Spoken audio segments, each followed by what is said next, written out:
ජපමාල අප ස්වාමි දුවගේ මංගල්‍යය 2025.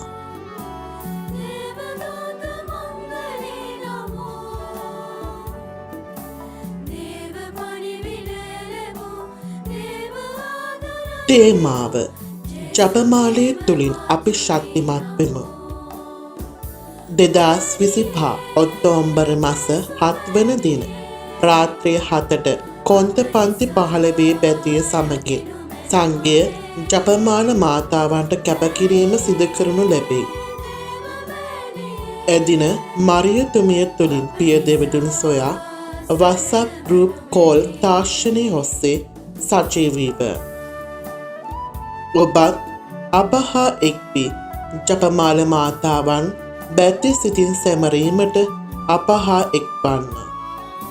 එදින අපගේ සංඝයේ වසර 2ක කිතුණු විශ්වාසීය අභිමානීය සැමරුම ප්‍රකාශයට පත් කරනු ලබනවා. අප හදවත් තුළ විරාජමානව වැඩ සිටින ජපමාල මාතාවෙනි, අප නිසා යාඥා කළ මැනව. ඔබ සැමට ජේසු පිහිටයි. සියලු සංවිධාන කටයුතු මරියතුමිය තුළින් පියදෙවතුන් සොයා කිතුණු සංඝය විසින්ය.